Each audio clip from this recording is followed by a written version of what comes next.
Channel 21 news টেলিভিশনে আপনাদের স্বাগত জানাচ্ছি। আমি হালিমা দেওয়ান রিয়া।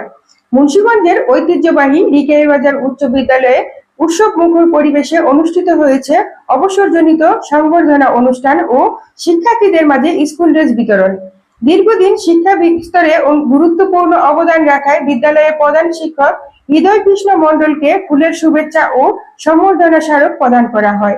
একই সঙ্গে সুবিধা বঞ্চিত ও সাধারণ শিক্ষার্থীদের মাঝে স্কুল ড্রেস বিতরণ করা হলে আনন্দে উৎসুকে ভরে ওঠে পুরো বিদ্যালয় প্রাঙ্গণ।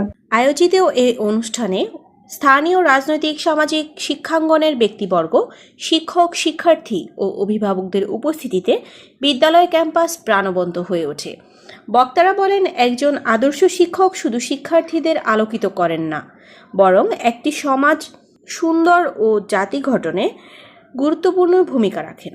বুধবার সকাল 10টায় রিকাবিবাজার উচ্চ বিদ্যালয় প্রাঙ্গণে আয়োজিত সংবর্ধনা ও স্কুল ড্রেস বিতরণ অনুষ্ঠানে সভাপতিত্ব করেন বিদ্যালয়ের পরিচালনা পরিষদের সভাপতি মোহাম্মদ আনোয়ার হোসেন। অনুষ্ঠানে প্রধান অতিথি হিসেবে উপস্থিত ছিলেন মুন্সিগঞ্জ 3 আসনের মাননীয় সংসদ সদস্য কামরুজ্জামান রতন।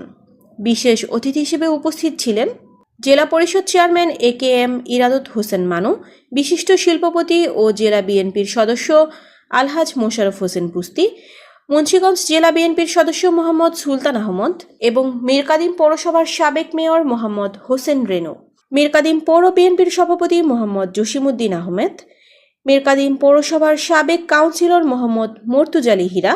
এছাড়াও উপস্থিত ছিলেন বর্ণালী স্যাটেলাইট চেয়ারম্যান মোহাম্মদ বাবুল আহমেদ, মিজানুর রহমান মিজান, আব্দুল হক রাজু সহ স্থানীয় রাজনৈতিক, সামাজিক ও শিক্ষাঙ্গনের বিশিষ্ট ব্যক্তিবর্গ।